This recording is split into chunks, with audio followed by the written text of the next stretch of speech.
नमस्कार, मैं डॉक्टर कंचन शुक्ला अपनी स्वरचित कहानियों और कविताओं के चैनल आत्ममंथन में अपनी एक स्वरचित कहानी लेकर के आप लोग के सामने हाजिर हूँ। कहानी का शीर्षक है नसीहत। तो चलिए सुनते हैं मेरी द्वारा रचित कहानी नसीहत मेरी ही जुबानी। मैं डॉक्टर कंचन शुक्ला। निशा अपने भाई बहनों में सबसे छोटी थी, इसलिए उसमें बचपना कुछ ज़्यादा ही था। घर में वो सबकी लाडली थी, अपने बड़े पापा और बुआ की आंखों का तारा। जब से उसने ग्रेजुएशन पूरा किया था, घर में उसकी शादी की चर्चा शुरू हो गई। पर निशा अभी पढ़ना चाहती थी। उसने अपने मन की बात अपनी माँ को बताई। उन्होंने कहा, अगर हमें घर परिवार अच्छा मिल जाएगा तो हम तुम्हारी शादी कर देंगे, इंतजार नहीं करेंगे। इसी बीच उसके पापा ने उसके लिए एक लड़का पसंद कर लिया। उस समय निशा की बुआ भी अपने मैके आई हुई थी। उन्होंने जब शादी की बात सुनी तो लड़के के घर परिवार के बारे में पूछने लगी। तब निशा के पापा ने बताया, दीदी वो लोग यहाँ से थोड़ी ही दूरी पर रहते हैं, 1-2 घंटे का रास्ता है। हमारी बेटी जब चाहे हमारे पास आ सकती है और हम उससे मिलने जा सकते हैं। बहुत ज़्यादा दूरी हमारे घर से उनके शहर की नहीं है। वो बहुत अच्छे लोग हैं, उनका बहुत बड़ा बिजनेस है। हमारी बिटिया वहाँ राज करेगी। बुआ ने पूछा, वो तो सब ठीक है, पर परिवार में कौन कौन है? तब पापा ने बताया कि लड़का 2 भाई हैं और उनकी 4 बहनें हैं। 2 की शादी उन्हीं के शहर में हुई है और 2 अभी कुंवारी हैं। यह सुनते ही बुआ ने अपना सर पकड़ लिया और अपने भाई को गुस्से में देखते हुए कहा, भैया तुम्हारा दिमाग तो नहीं खराब हो गया है? इतने बड़े परिवार में बिटिया का विवाह करके उसकी जिंदगी नरक बनाना चाहते हो? मुझे तो तुम्हारी बुद्धि पर सिर पीटने का मन हो रहा है। जिस घर में 4-4 नंदे होंगी, उस घर की बहू का क्या हाल होगा? 2 नंदों की शादी उसी शहर में हुई है, वो आए दिन वहां पहुंची रहेंगी और 2 की अभी हुई नहीं है। तुम्हें इसका एहसास भी है? अगर तुम्हें इसका एहसास होता तो तुम इस रिश्ते के लिए कभी सोचते ही नहीं। क्यों अपनी फूल सी बच्ची को नर्क में झोंकना चाहते हो? मुझे ये रिश्ता पसंद नहीं है। बुआ ने निशा के पापा को खूब खरी खोटी सुनाया और कहा कि वो उस घर में निशा की शादी की सोचे भी नहीं। तभी निशा की मम्मी ने गंभीर लहजे में कहा, दीदी आप कहना क्या चाहती हैं? ये तो कोई तर्क नहीं है। जिस घर में ज़्यादा लड़कियां हों तो क्या उस घर के लड़कों को कोई अपनी लड़की नहीं देगा? इतना अच्छा घर परिवार है। निशा हमसे थोड़ी ही दूरी पर रहेगी। अगर कहीं उसकी शादी ज़्यादा दूर तय हो गई तो हम उससे मिलने के लिए तरस जाएंगे। जब चाहे वो हमसे मिलने आ सकती है। लड़कियां जब ज़्यादा दूर ब्याही जाती हैं तो उनसे मिलना मुश्किल हो जाता है। उस घर में पैसे रुपए की भी कोई कमी नहीं है। लड़कियों का क्या है, वो शादी करके अपने घर चली जाएंगी। मुझे तो इस शादी में कोई खराबी नहीं लग रही है। मैं उसकी सगी माँ हूँ, सौतेली नहीं, जो उसका अच्छा बुरा नहीं समझ सकती हूँ। आपकी बात मेरी समझ से परे है, निशा की माँ ने तमक कर कहा। निशा की माँ, इसमें इतना ताव दिखाने की जरूरत नहीं है। जो मैं कह रही हूँ वो 16 आने सच है। तुम्हारी बात अपनी जगह ठीक है, पर यह भी जान लो, छोटे परिवार की लड़की इतने लंबे परिवार को कहाँ संभाल पाएगी? क्या निशा इतने बड़े परिवार की खिदमत कर पाएगी? जो लड़की बड़े परिवार से आएगी वही उस परिवार में खुश रह सकती है। मुझे तो जो ठीक लगा मैंने कह दिया। आगे तुम लोगों की मर्जी, जैसा चाहे वैसा करो। तुम्हारी लड़की है, उसे भार में झोंक दो। बाद में पछताने के अलावा कुछ हाथ नहीं आएगा। किसी ने ठीक कहा है, विनाश काले विपरीत बुद्धि। बुआ ने गुस्से में अपने मन की बात कह दी और वहां से उठकर चली गई। निशा के बड़े पापा ने भी कठोर शब्दों में कहा, इस शादी को करने से पहले अच्छी तरह सोच लेना, क्योंकि दीदी ने जो बात कही है उसको नज़रअंदाज नहीं किया जा सकता। पर उस समय पता नहीं क्यों निशा के पापा को घर में किसी की भी बात समझ नहीं आ रही थी। उन्होंने उसी घर में निशा की शादी कर दिया। बुआ और बड़े पापा की बातें सुनकर निशा के मन में एक डर बैठ गया था कि कहीं सच में उसकी नंदों का स्वभाव अच्छा नहीं हुआ तो वो क्या करेगी। निशा शादी करके अपनी ससुराल आ गई। उसके मन में शादी को लेकर कोई उत्साह नहीं था। शादी के 2-4 दिन जब तक घर मेहमानों से भरा हुआ था, घर का वातावरण बहुत ही खुशियों भरा रहा, परंतु रिश्तेदारों के जाते ही घर का माहौल बदलने लगा। शादी के 1 सप्ताह बाद ही एक दिन सुबह सुबह सासू माँ ने अपना फरमान सुनाया कि आज से घर में काम करने वाली नौकरानी नहीं आएगी। मैंने उसकी छुट्टी कर दी है। अब तो घर का सभी काम, खाना से लेकर झाड़ू पोछा बर्तन, सब निशा और उसकी जेठानी के जिम्मे आ गया। जेठानी भी बीच बीच में सिर दर्द का बहाना बनाकर घर के काम से छुट्टी लेकर अपने कमरे में आराम करती। तब घर का सभी काम निशा को करना पड़ता। निशा ने अपने मैके में कभी इतना काम नहीं किया था, फिर भी वो सभी काम अच्छे से करने की कोशिश करती, जिससे सभी उससे खुश रहें। फिर भी नंदों के ताने सुनना ही पड़ जाता था। कभी कहती, भाभी सब्जी में तेल ज़्यादा क्यों डाल दिया? कभी कहती, आपकी रोटी क्यों नहीं फूलती? क्या आपकी माँ ने आपको घर का काम करना नहीं सिखाया है? हम बहनें सभी काम चुटकी बजाते हुए कर लेते हैं, वह भी बहुत अच्छी तरह से। तभी सासू माँ की आवाज़ सुनाई देती, अरे हर माँ मेरी तरह नहीं है जो अपनी बेटियों को हर काम में दक्ष बना दे। निशा मन ही मन गुस्से में बड़बड़ाते हुए खुद से ही कहती, मैंने तो कभी नहीं देखा आप लोगों को कोई काम करते। वो अंदर ही अंदर घुट कर रह जाती। रविवार का दिन तो निशा के लिए और भी कष्टकारी होता। उस दिन उसकी शादीशुदा नंदें अपने पूरे परिवार के साथ मैके आ जाती, पूरे दिन यहीं रहती और रात का खाना पैक करवा के ले जाती। इतना काम करना निशा के लिए मुश्किल हो जाता। कभी जेठानी सहायता कर देती और कभी सिरदर्द का बहाना बनाकर रसोई से निकल जाती। एक दिन निशा ने अपने पति से कहा, घर में इतने लोगों का काम है, मुझसे अकेले नहीं हो पाता। आपकी बहनें काम में कभी हाथ नहीं बटाती, ये तो ठीक नहीं है। क्या माँ जी को उनसे भी कुछ काम करने के लिए नहीं कहना चाहिए? निशा के पति ने उसे घूरते हुए कहा, मेरी माँ और बहनें काम नहीं करेंगी, ये काम घर की बहुओं का है। हमारे यहाँ लड़कियां मैके में काम नहीं करती, इसलिए आज के बाद इस विषय में मुझसे बात ना करना। अगर तुम्हें काम करने की आदत नहीं है तो ये बात तुम्हारे पापा को सोचना चाहिए था। उन्होंने मेरे घर में तुम्हारी शादी क्यों की? वो तुम्हारी शादी किसी राजघराने में कर देते जहाँ तुम्हारे आगे पीछे नौकरों की फौज होती। मेरे घर में बहू ही काम करती है, समझी तुम? पति की बात सुनकर निशा अवाक रह गई। उसकी आंखों से आंसुओं का सैलाब उमड़ पड़ा। वो रात भर रोती रही और बार बार उसके कानों में उसकी बुआ की आवाज़ सुनाई दे रही थी। जिस घर में कुंवारी लड़कियां बैठी होती हैं, उस घर में बहुओं की जिंदगी नर्क बन जाती है। सुबह निशा रसोई में काम कर रही थी, तभी उसकी माँ का फोन आया। उन्होंने पूछा, बेटा कैसी हो? निशा पहले से ही गुस्से में भरी पड़ी हुई थी। उसने गुस्से में जवाब दिया, इससे अब आपको क्या मतलब? और आपको मतलब होना भी नहीं चाहिए। मैं ससुराल में कैसी हूँ? आप और पापा अपनी जिम्मेदारियों से मुक्त हो गए हैं। अब आप लोग को मेरी चिंता करने की जरूरत नहीं है। आप दोनों ने अपने सिर का बोझ उतार दिया। अब मैं यहाँ मरूं या जिंदा रहूं, इससे आपको क्या लेना देना है? निशा कैसी बातें कर रही है तू? क्या हुआ? वहाँ सब ठीक तो है? निशा की माँ ने घबरा कर पूछा। हाँ मैं ठीक हूँ, अब आप फोन रखिए, मुझे बर्तन साफ करना है। इतना कहकर निशा ने फोन काट दिया। निशा की बात सुनकर उसकी माँ परेशान हो गई। उन्हें समझ नहीं आ रहा था कि निशा उससे नाराज क्यों है। उसकी शादी को 2 साल होने वाला है, आज तक उसने ऐसा व्यवहार नहीं किया, अब ऐसा क्या हो गया? यही सोचकर निशा की माँ परेशान हो गई।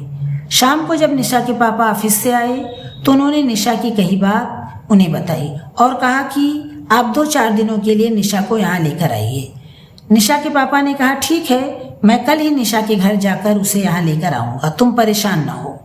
दूसरे दिन निशा के पापा बिना बताए उसकी ससुराल पहुँचे। घर का दरवाज़ा खुला था तो वे सीधे अंदर चले गए। तो वहाँ का नज़ारा देखकर उनकी आंखें फटी की फटी रह गईं। वहाँ निशा की सास उस पर चिल्ला रही थी, बहू एक ऐसा बर्तन साफ किया है, इसमें सारी गंदगी लगी हुई है। तुम्हारी माँ ने तुम्हें अच्छे से काम करना भी नहीं सिखाया। माँ, भाभी तो जानबूझकर ऐसा काम करती हैं जिससे उन्हें कुछ करना ना पड़े, लेकिन वो ये नहीं जानती कि काम तो उन्हें करना ही पड़ेगा। निशा की एक ननद ने व्यंग से मुस्कुराते हुए कहा, बेटी, निशा तुम्हारी बड़ी भाभी है, तुम्हें उससे ऐसी बात नहीं करनी चाहिए। तभी निशा के पापा ने गंभीर लहजे में कहा। अपने सामने निशा के पापा को देख निशा की नंदें और सास सकपका गईं। उन्होंने निशा के पापा के चेहरे पर गुस्से का भाव देख लिया था। तब तक निशा की सास ने खुद को संभाल लिया। फिर उन्होंने व्यंग्यात्मक मुस्कुराहट के साथ निशा के पापा से कहा, भाई साहब, ये तो ननद भाभी के बीच की नोक झोंक है, इसमें आपको नहीं बोलना चाहिए। ये निशा का मायका नहीं, ससुराल है, यहाँ काम तो करना पड़ेगा। आज काम करने वाली बाई नहीं आई है तो उसे काम करना पड़ा। बेटी को काम करते देखकर आपको गुस्सा आ गया, ये तो ठीक बात नहीं है। अगर आप चाहते हैं आपकी बेटी को काम ना करना पड़े तो इसका एक ही इलाज है, आप इसके लिए एक नौकरानी यहाँ भेज दीजिए। बहन जी, मैं आपकी बातों का जवाब दे सकता हूँ, पर मैं ऐसा करूँगा नहीं। इस समय तो मैं अपनी बेटी को कुछ दिनों के लिए ले जाने के लिए आया हूँ। मुझे विश्वास है आप इनकार नहीं करेंगी, निशा के पापा ने गंभीर लहजे में कहा। उनके स्वर में व्यंग साफ सुनाई दे रहा था। अपने समधी की बात सुन निशा की सास समझ गई कि इस समय बात बढ़ाने से बात बिगड़ जाएगी। उन्होंने जल्दी से कहा, अरे भाई साहब, छोड़िए इन बातों को, इतना तो सब घरों में होता रहता है। आप निशा को लेकर जाइए, पर इसे जल्दी ही भेज दीजिएगा। निशा बहू, जाओ तैयार हो जाओ। थोड़ी देर बाद निशा के पापा की कार सड़क पर दौड़ रही थी। निशा चुपचाप उनके बगल में बैठी हुई थी। निशा, तुमने आज तक हमें ये नहीं बताया कि तुम्हारी ससुराल वाले तुम्हारे साथ अच्छा व्यवहार नहीं करते? तुम्हें ससुराल में नौकरानियों वाले काम करने पड़ते हैं? निशा के पापा ने गुस्से में कहा। निशा चुपचाप बैठी रही, उसने कोई जवाब नहीं दिया। निशा को चुप देखकर उसके पापा ने उसकी तरफ देखते हुए पूछा, निशा, तुम बोलती क्यों नहीं? वहाँ सब ठीक तो है? हाँ, सब ठीक है, निशा ने रूखे स्वर में जवाब दिया। क्या हुआ बेटी, कोई परेशानी है तो मुझे बताओ, मैं तुम्हारे ससुर और पति से बात करूँगा। निशा के पापा ने बहुत प्यार से पूछा। पापा, आपको अब कुछ करने की ज़रूरत नहीं है। आपको और मम्मी को जो करना था वो आप दोनों ने कर लिया। अब मैं ससुराल में खुश रहूँ या दुखी, ये जानकर आप क्या करेंगे? क्या मेरी दूसरी शादी करवाएंगे? निशा ने व्यंग्यात्मक लहजे में अपने पापा को गुस्से में देखते हुए कहा। निशा की बात सुनकर उसके पापा समझ गए इस समय निशा गुस्से में है, उससे बात करना ठीक नहीं है, वे घर चलकर बात करेंगे। लगभग 1 घंटे के सफ़र के बाद निशा अपने मैके के दरवाजे पर खड़ी थी। उसकी मम्मी ने खुशी से उसे गले लगाना चाहा तो निशा उनकी बगल से निकलकर आगे बढ़ गई। सामने उसकी ताई जी दिखाई दी। निशा उनसे लिपट कर फूट फूट कर रो पड़ी। उसी समय निशा की बुआ भी बाहर आ गई। वह भी अपने मैके आई हुई थी। निशा को रोता देख उसकी बुआ समझ गई कि निशा ससुराल में खुश नहीं है। अपनी ताई के बाद निशा अपनी बुआ से लिपट कर रो पड़ी। उसने रोते हुए कहा, बुआ, आप ठीक कह रही थी, जहाँ ससुराल में 3-4 नंदे होती हैं वहाँ बहुओं का जीवन नर्क बन जाता है। निशा के सिर पर हाथ फेरते हुए उसकी बुआ ने बहुत प्यार से कहा, पहले तू बैठ, फिर मुझसे पूरी बात बता। वहाँ तेरे साथ क्या होता है? मैंने तो पहले इस शादी के लिए मना किया था, पर तेरी माँ को लगा कि मैं उनकी शादी, बेटी की शादी रोक रही हूँ। तेरी माँ ने मुझे कितना सुनाया था, अब देखो वही हुआ जो मैंने कहा था। मेरी फूल सी बच्ची कैसे मुरझा गई है। निशा, क्या हुआ बेटी, मुझे बताओ, क्या वे लोग तुम्हें मारते पीटते हैं? निशा की मम्मी ने घबराई हुई आवाज में पूछा। निशा ने कोई जवाब नहीं दिया।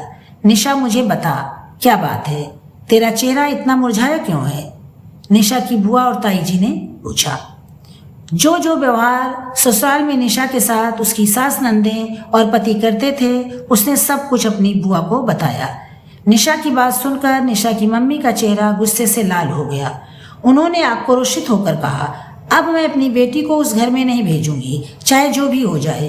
तुम फिर वही गलती कर रही हो जो तुमने पहले की थी। इस समस्या का समाधान ये नहीं है जो तुम सोच रही हो। इस समस्या का समाधान निशा के पास है और मैं उसे बताऊंगी कि उसे उसी घर में रहकर कैसे अपने मान सम्मान को बनाए रखना है।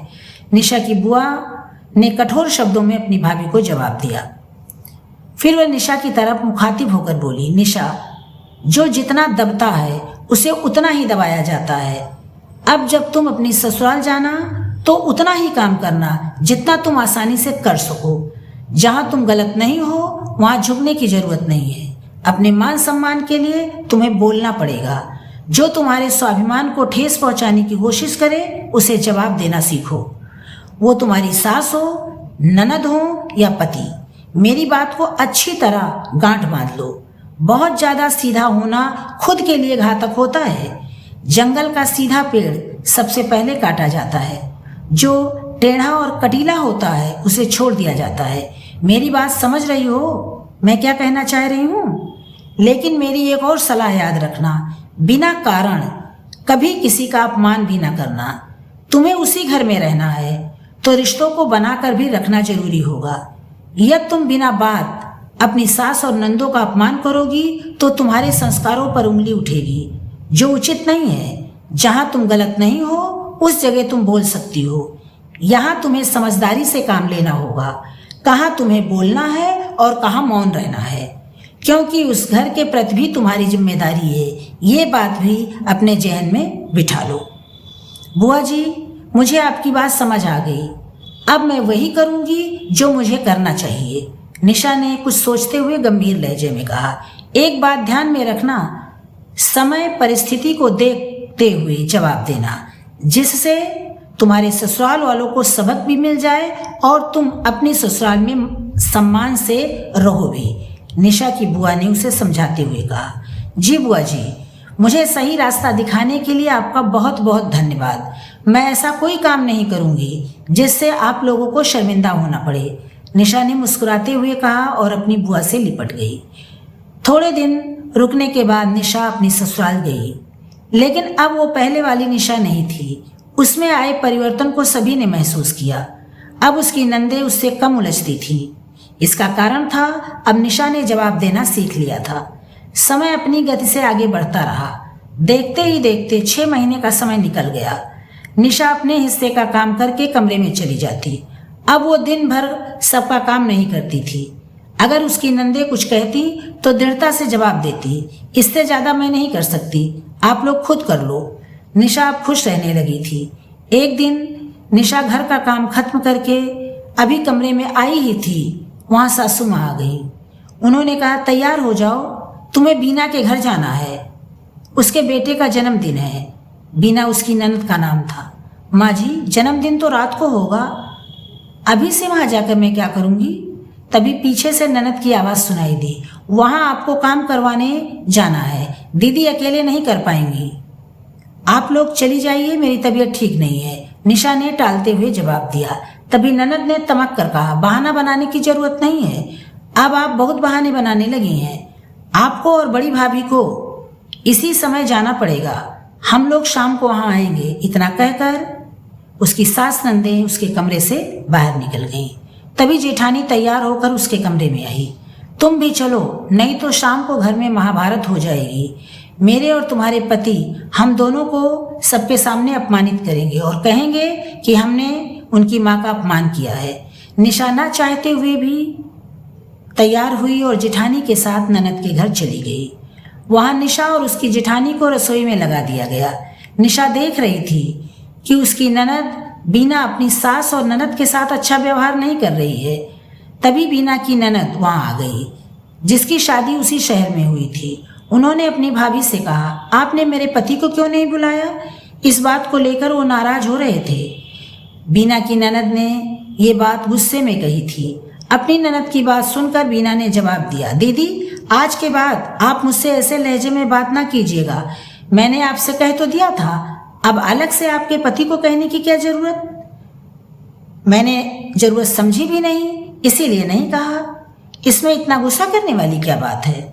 जब आप मुझे सम्मान देंगी तभी सम्मान पाएंगी। आज के बाद ऊंची आवाज में मुझसे बात मत कीजिएगा। अपनी ननद की बात सुनकर निशा के चेहरे पर मुस्कुराहट आ गई। उसने मन ही मन सोचा, चलो अच्छा हुआ जो मैं यहाँ आ गई। अब मुझे अपनी नंदों को सही रास्ते पर लाने का रास्ता मिल गया। ये सोचकर वो मुस्कुरा दी।